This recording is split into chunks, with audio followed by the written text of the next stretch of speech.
Mr. Mark Gaya, thank you very much for accepting to have this interview with the Kenya Stockholm blog. Kenya is facing an election. Yes. And there is fear that election might be rigged. There is fear that IEBC is compromised. While at the same time, we have a backdrop of, Chris Msando, who was also assassinated by the government. What is your view with respect to the coming election? I think this time around, it would be very difficult for them to rig the election. Because this time around, most of the loopholes have been kind of sealed by the NASA opposition. So what the Jubilee government is trying to do is they are trying to organize themselves to take this thing by force through the military, which we Kenyans are not going to accept. We know that this is why Chris Msando was, I can say, assassinated. He was assassinated because he had sealed all the loopholes in the ways of rigging through the biometrical system. Why do you think that there is need for a change of government? This is self-explanatory. I can go back through to 1963 from independence, when Mzee Jomo Kenyatta, the father of Uhuru Kenyatta, we can see that from that time there is no proper development. The reason why the government around should change is because just look at the unemployment in Kenya. It's almost 70 or 90%. The health system is broken down. The education system is broken down. The transport system is broken down. Nairobi is jammed all the time, if I'm to mention the urban areas. The people from the rural areas are going to the urban areas. The urban areas are congested. Now, the common man cannot afford even to pay for his children's education. If you compare this to any place in Sweden or in America, we have health security systems whereby you can go to the hospital and your child is treated in a way. But in Kenya, we are living in the gutters. Look at Kibera or Mathare. That's why the government should change. And another thing is the corruption. We have corruption from the top to the bottom. The president and his deputy, the deputy is stealing every land here and there. Recently you saw the Langata children tear gassing. Who on earth would tear gas children like that? The vice president. That's why we should change the government. Corruption we cannot count. Eurobond, Anglo-leasing, whatever, name it. Now, why do you think that Raila can come in and change this situation? Raila's record speaks for itself. Raila has been there for a long time. He's been struggling from his youth. He has been detained for 8 years. He struggled with the constitution. He made sure that we got the constitution. Surely we should give him a chance. What he has done before speaks volumes. So we should give him a chance. If Raila doesn't perform, take him out. There have been analysis that, NASA as it is constituted is just the same as, the current Jubilee regime, in the sense that people like Mudavadi have been in government, Raila has been in government, Wetangula has been in government, Kalonzo Musyoka has even been the vice president under Moi, and that they are just the same people. So how are they going to be able to change this situation if, they are the same? It is true, these people have been in the government before previous governments. But what we need now is a change. We need the Kikuyu elite, the Kikuyu mafia, the cartel that has been ruling the country for all these years to be taken away. So we need a change, regardless of whether these people have been in the government or not. Let's see what the leadership of Raila Amolo Odinga is going to do. Because right now the country is being led by cartels. Ideologically, maybe I'm not going to speak about that. That is another forum. But right now we just need a change. We need a change, and we think Raila can make that Kenya better than it is now. It doesn't matter if those people are in the previous government. There is fear that election can be rigged. What do you think, should happen in case election is rigged? This time around, if election is rigged, Kenya is going to burn. I've been talking to a lot of people in the rural areas, in Nairobi, where I was born and brought up, and everybody, almost everybody I'm talking to, they are all very angry, they are very bitter. They want a change. Right now, even when I was in Nairobi, there is no unga, there is nothing. And everybody is saying, if this time around it is rigged, Kenya is going to burn. Just listen to the interviews all over. I'm not the only one who is saying this. Everybody else is saying this. So this time around, if it is rigged, I'm 100% sure that Kenya is going to burn. There are those who say that those who are speaking about Kenya burning are promoting war or are warmongering. Aren't you not warmongering by saying that Kenya is going to burn? This is not up to me.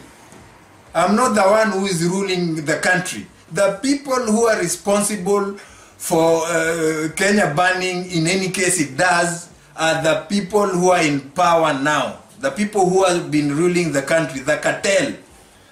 Me, I'm a simple man, and I'm giving my opinion, and I know very well, and I've been seeing what is happening in the country with the corruption and everything else.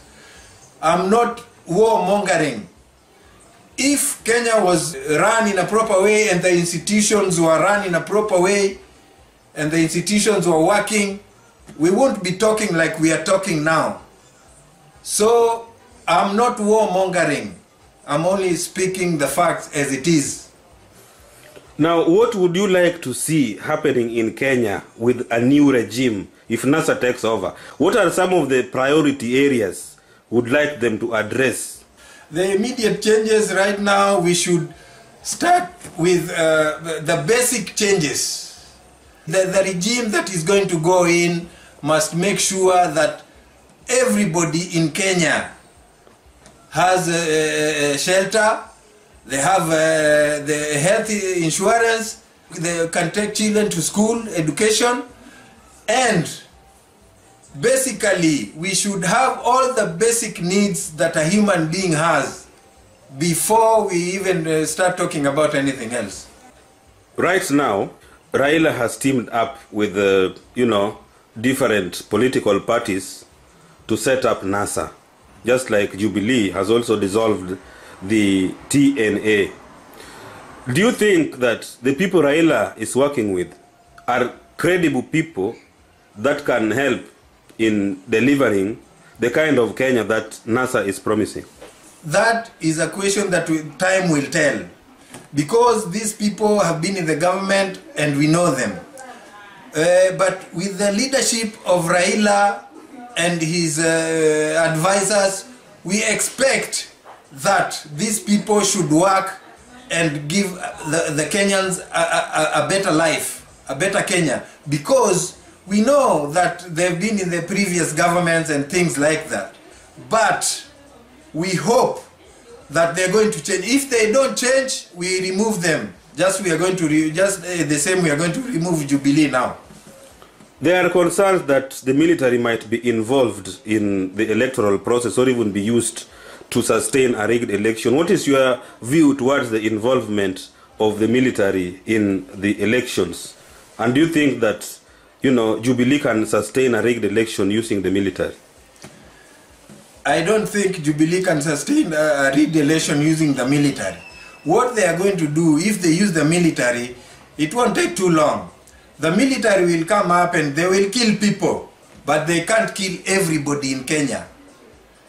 people are going to be there, and they cannot sustain that government. In fact, if the military gets involved into this, into rigging of these elections, we have some people in the military who are also opposed to the military in the elections.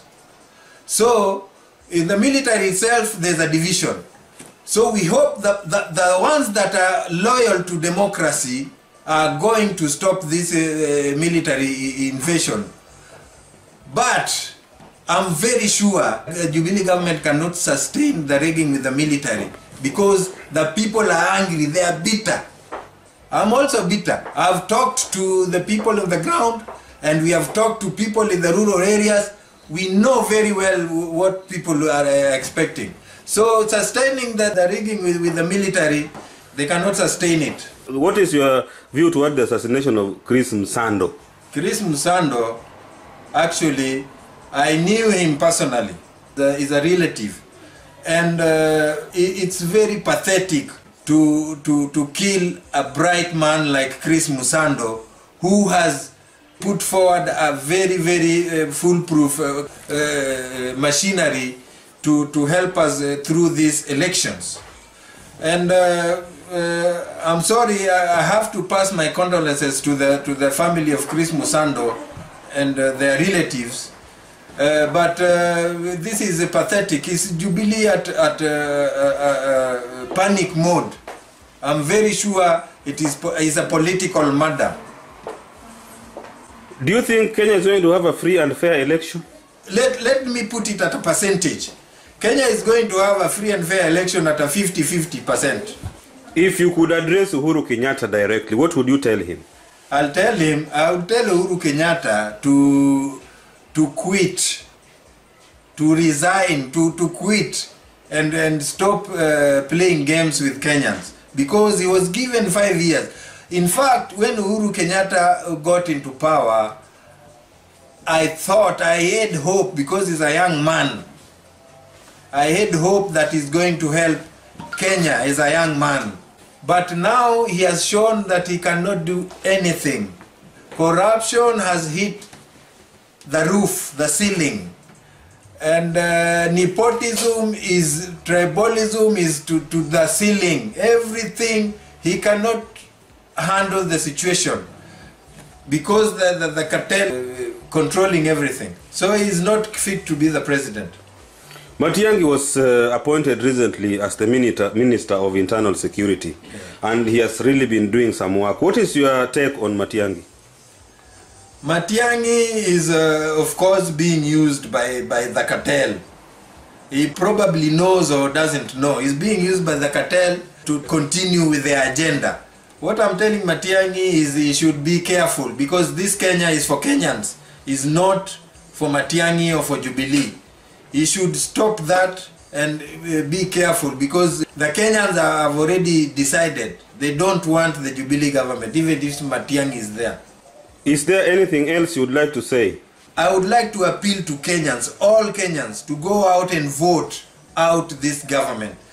As we have seen, this government is borrowing money at a very high rate to sustain corruption, not to help the taxpayer. And we, the taxpayers and our children, are going to pay this money forever. Even our great-great-grandchildren are going to pay this money that they're borrowing and stealing. So I'm urging the Kenyans to go out and vote out this Jubilee government, because they have failed us. They have failed us thoroughly. Let's give this NASA a chance and see what they can do. Thank you very much, Mr. Gaya, speaking from Stockholm, Sweden. Thank you very much.